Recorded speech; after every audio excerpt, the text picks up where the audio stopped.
From Capital News, Illinois, welcome to a special edition of Capital Cast, Election 2026. In this series, we're featuring major party candidates for statewide offices in the upcoming March 17th primary. Today, we're talking with Stephanie Kifowit, a Democratic candidate for Illinois comptroller. She's currently a state representative from Oswego. CNI reporters Peter Hancock and Brendan Moore spoke with Representative Kifowit on Friday, January 23rd. Here now is that interview. State Representative Stephanie Kifowit, thank you for being here. Thank you for having me today. Well, let's just start right off with the basic question. What experience and qualifications do you have that make you the right person for Illinois comptroller? Well, thank you for that question. I have over 20 years of experience in government finance, and what I think you bring to the Office of Comptroller is not only experience in the professional setting, but also life experience. And as a child of a single mom, growing up with my grandparents, life wasn't always that easy. At the age of 17, I joined the United States Marine Corps, and I was able to put myself through college after my honorable discharge at Northern Illinois University, where I obtained a master's degree in public administration with an emphasis on government finance. And then I was a registered financial advisor with Morgan Stanley Dean Witter. And after childcare costs got too much, I had to stop working full time, but I still wanted to serve my community. And I ran and won the race for alderman in the city of Aurora. So for almost 10 years, I was an alderman for the city of Aurora, working on their $500 million budget. And now, after about 13 years, I've been a state representative going through the Quinn years, the Ronner budget impasse. I was part of the budget working group that got us out of that budget impasse. And now in the Pritzker administration, where I'm still a member of the budget working group, still on the budget committees, and still fine-tuning and speaking out against things that are important. Like I spoke out against Bruce Rauner during the budget impasse. I spoke out against Speaker Madigan, challenged him. Now he's in jail. And so I think in this race, individuals need an independent, knowledgeable, experienced person for this position. One that has the backbone, like I do, from being a United States Marine Corps veteran, and one that has life experience along with professional experience to boot. Representative, and you mentioned some of your experience in the political realm for the past decade. You're running against three other candidates in this primary. Just to talk politics for a second, your House colleague Margaret Croak has the endorsement of the Cook County Democratic Party of Speaker Welch. And all of your opponents have also outraised you in terms of financial donations. Would it be fair to say you're the outsider in this race? And what is your path to victory? Well, Brendan, I can say I've always been an outsider. In fact, when I ran for alderman, I won my primary race by 5 votes. And I won my general race by 16 votes. So I'm an independent person. I'm not backed by the political machine like Margaret Croak. And I have, I've been very proud of the money that I've raised from average, everyday people. So we have seen, as you just said, in the political realm, we have seen machine-backed candidates be outspent, millions and millions of dollars. I mean, just look at Senator Rachel Ventura. She won her race with only $10,000 in the bank. So I believe that the voters, the individuals that I will represent as comptroller, are smart enough to know that they need to look at the candidate, not just the millions and millions of dollars that are being thrown at the other individuals, and look at the actual substance of the person. And we have seen time and time again that the voters choose substance over politically backed and machine candidates in races. Okay, I want to ask about the role of the comptroller and what you see that person's role in state government is. Do you view it, as some people do, as a ministerial or administrative position that just carries out assigned functions, or do you think it actually has a policy role to fill? And if so, what sorts of policies do you think you would put a priority on? Oh, that's a wonderful question. And if we have seen through our past controllers, and I have worked with Judy Bartopinka, who is no shrinking violet. She was very outspoken. Leslie Munger, who was handpicked by Governor Rauner, and now Susana Mendoza, who is again outspoken. I believe the controller's office is a blend of both. The controller's office is the chief fiscal officer, like you said. The budget is about $124 billion. It manages about 16 million transactions a year, along with 700 different funds. So that is administrative. That is, as you coined it, ministerial. However, if we have seen, and I personally have worked with the current controller, Susana Mendoza, on things such as the Budget Stabilization Act, other pieces of legislation that have come from the controller's office. And this is where advocacy comes in. So we released our People First initiative that is a robust initiative that first and foremost takes the executive order from the controller's office protecting prevailing wage and working with the General Assembly to make it the law of the land. That is an advocacy position for the men and women working and giving so much to the state of Illinois. We're also going to create a nonprofit division, nonprofit and community liaison division, to help our nonprofits and organizations that rely on the state of Illinois be able to track from the appropriation to the organization. And that's something I may need to work with the administration with the General Assembly with that as well.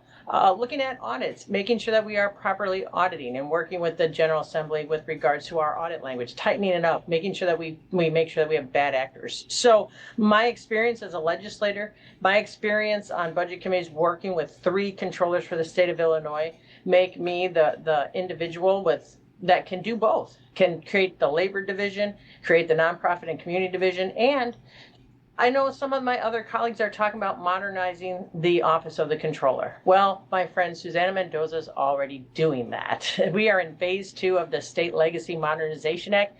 How do I know this? Because I've been working with her on this. It's a $53 million plan that she produced last year in committee, which is doing everything that my opponents are talking about they will do, but it's already being done today. So certainly it's a mixture of both, in my opinion. And just to go off of that, you mentioned working with different controllers. Susana Mendoza has been in the role for a decade. She had a very prominent role during the Rauner years, during the budget impasse. What is your assessment of the job that she has done, and what, if anything, would you do differently in that role? Well, I think what we are looking at right now is a very different time in our history with regards to the national government. So first and foremost, we need to be more diligent with regards to the federal funding that we're supposed to be getting. Like I said, we have a $55 billion general revenue fund. We have a $124 billion all funds budget. So I think what I would do, again, what I just laid out is different than what Susana Mendoza is doing right now, creating an actual labor division in the office of the controller. She has 2 members that work on prevailing wage. As we have seen with the rollback of OSHA requirements, with the rollback of a lot of workers' protections that Illinois is upholding, we need to make sure that our audits embrace those differences in law that we passed, that I was chief co-sponsors on, to make sure that our men and women are safe on the job, getting paid what they're supposed to be paid. The nonprofit and community liaison division will help our organizations. Right now, I know organizations that have to call every week, twice a week, to find out where their appropriation is, making sure we have a dashboard, making sure we have points of contact for those individuals. And lastly, I think we got to get on the ready. What happened during the SNAP scenario, we had the federal government pause SNAP benefits, and then we had a judge lift that injunction. So we had a junction, and then SNAP benefits became available. Six states on the first day of the month got 100% of SNAP funding for their residents. Illinois got 50%. We need to be at the ready. We need to be quick, and we need to be nimble, and we need to make sure that if something happens like that again, we're going to get 100% of funding for our residents.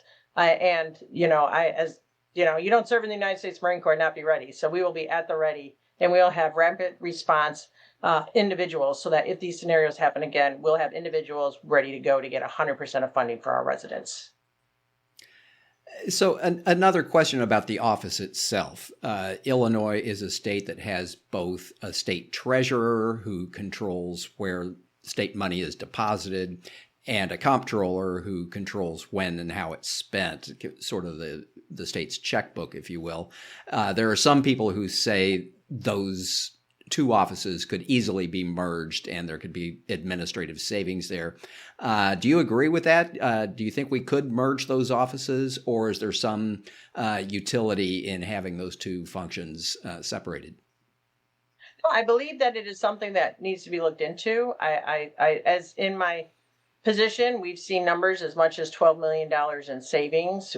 I think it needs to come with legislative action to make sure that the Auditor General, right now, Frank Martino, has a little bit more authority, if that were to happen, to make sure that it routes out all the nefarious things and the reasons why we now have two offices as a checks and balances. But I do believe that that's a proposal worth considering, along with proper checks and balances to make sure that the sins of the past don't get repeated in the future. And of course, the comptroller's office has responsibilities beyond kind of being the checkbook, including investigating, fraud in local government to regulating cemeteries. What is one under the radar responsibility that you would prioritize and why?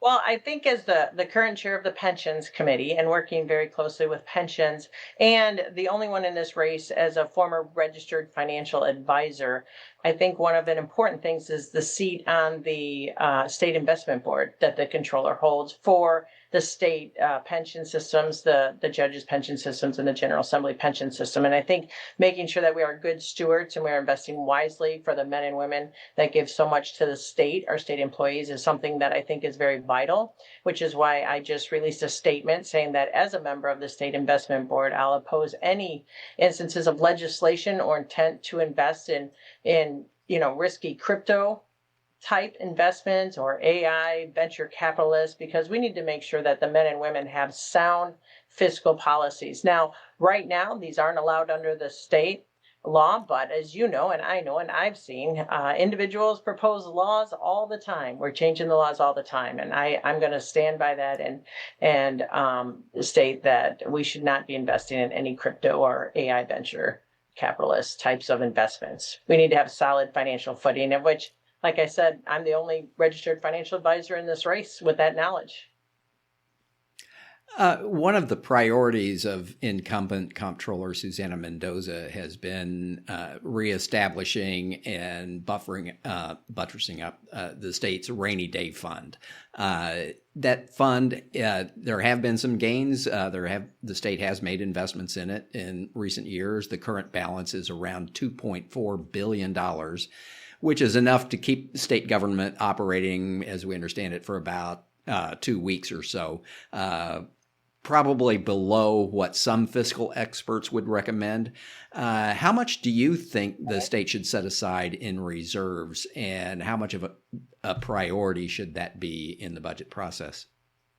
Well, thank you so much for that question. Of course, I was in the General Assembly when we saw the rainy day fund at $60,000. So we worked with the Budget Stabilization Act, and we passed legislation along with Controller Mendoza to beef it up to what it is today, $2.4 billion. I think one of the things we need to look at, though, is that we put those funds in the rainy day fund, but the interest gets scraped off the top. So one of the initiatives I would like to propose is making sure that the interest that $2.4 billion makes is not used for other purposes, but rolls right back into the fund to help grow it as well. Normal, standard operating procedure would be anywhere from 5% to 10% of the general operating. So we have a long way to go. I would think that we would be comfortable if we hit the $5 billion mark, maybe the $6 billion mark. But of course, it is a rainy day fund, so it's a fund of last resorts. So we need to make sure that our fiscal house is in order, and we continue to contribute to that, and have it in cases of emergency. Well, there are some people, tax conservatives, I think, who might argue that the state should not be in the business of levying taxes just to generate a fund that it can sit on for a while. That if it has that much extra money, that maybe the best place to put that would be back in the pockets of taxpayers so they could put it in their rainy day funds. How do you explain to those people why a rainy day fund is important and why that money shouldn't just be given back to taxpayers? Well, that's a great question. And let's just look back to everyday life. I have a savings account, and if my car breaks down, I have extra funds in that savings account in case of emergency.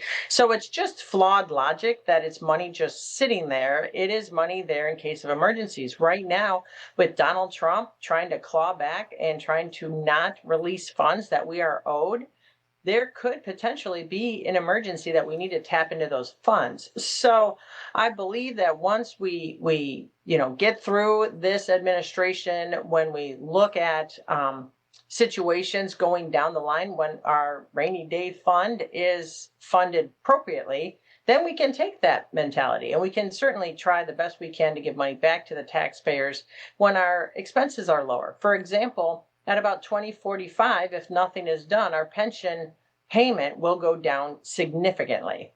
Right now, our normal cost for pensions is about $2.5 billion, but because of mismanagement of the state, we're paying almost $12 billion every year.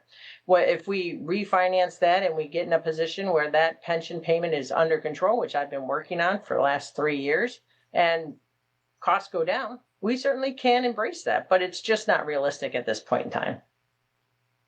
And I'm glad that you circle back to pensions. That was my next question. Was obviously you've served you chair one of the committees on pensions in the House. You've worked on this issue a lot, and you mentioned it a few minutes ago. But what are some of your thoughts on how the comptroller can help address some of the state's pension problems, and what is the role of the comptroller in that process? No, that's a great question. And working with current controller Susana Mendoza, we did pass legislation that allowed her to prepay and pay more frequently our pension payments. So before, they had to wait and pay like 1/12 of the pension payment throughout the month, and we're losing market share, and we're not making sure that we're getting the biggest return on our investment. So we did pass legislation to allow Susana Mendoza to prepay some of those payments up front so that we can capitalize more on our buying authority with regards to our investment portfolio. So that's one nugget of legislation that the controller can do to help our pension system. Secondly, I think just shining the light on the fact that our unfunded pension liability is the result of the state mismanaging the funds. It's not the problem of the employees. They've paid in every single time. Not a penny was missed, but the state has shortchanged it. The Edgar ramp has made the pension payment balloon. And I think in working with Susana Mendoza, we did propose the Pension Stabilization Act. It went to committee. We were still working on it, which would do a similar mechanism with regards to revenues, that there'd be automatic revenues that would go to pay down the pension debt. We are still working on that, and that is something that, like I said, the current controller was working on, and that I continue to work on to make sure that if identifying when we can pay down additional monies. Now, as a controller and somebody who actually has been around government for 20 years, I noticed that there are 2 bond payments that are going to expire, which in everyday people terms, it would be like you only have a year left on your car payment.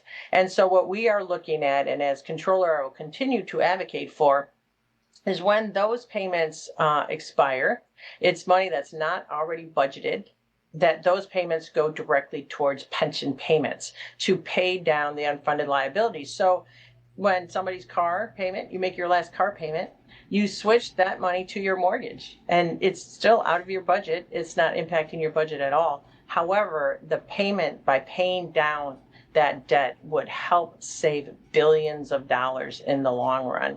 And so that's actually legislation that I'm going to be filing next week.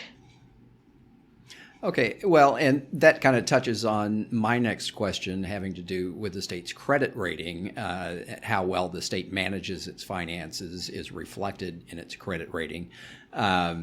The state has made significant progress in recent years in bringing its credit rating up, but that's only because it was at near junk status to begin with. What additional steps do you think the state can take to improve its credit rating, and what role do you think the comptroller's office has in accomplishing that? Well, if we saw during the Rauner years, the near junk status happened during the 2.5 year budget impasse where we had over 7 credit downgrades. And so we've worked really hard to get up to where we are at. I believe we're at 10 credit upgrades now, and the controller has a direct relationship with that, making sure our bills are paid on time, making sure our finances are transparent. Again, as you touched upon, one of the issues with our credit was the rainy day fund. So continue to advocate for adding more funding to our rainy day fund. And the last nugget is additional funds and efficiencies to pay down our pension debt. So the controller's role is very vital in managing the finances and prioritizing and making sure that we're paying down our debt, but also making sure that we are accountable. And this is where the Legacy Modernization Act, like I said, which we're in phase 2 that was proposed last year by Suzanne Mendoza, will help with that to continue that trajectory for transparency and accountability so that the bond rating agencies can see that we are continuing to go forward.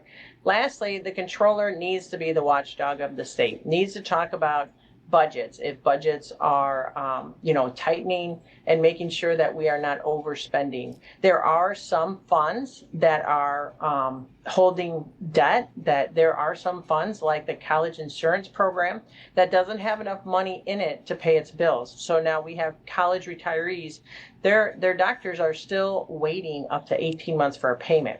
We need to tighten those things up and shed the light on funds that don't have enough money for the liabilities that are being charged against it. And I think as we continue down this road, and as I as controller can identify these funds and make sure that we, through the budgeting process, make these funds solvent as well. State Representative Stephanie Kifowit, thank you for being here. No, thank you so much for having me. I appreciate it. My website is kifowitforcontroller.com if they want to get more information. That was State Representative Stephanie Kifowit, a Democratic candidate for Illinois Comptroller. And this has been a special edition of Capital Cast, Election 2026. Capital Cast is a production of Capital News Illinois, a public affairs reporting project of the Illinois Press Foundation with funding from the Robert R. McCormick Foundation. Continue following us for more podcast interviews and coverage of the 2026 elections. Until next time, on behalf of the entire Capital News Illinois team, thank you for listening.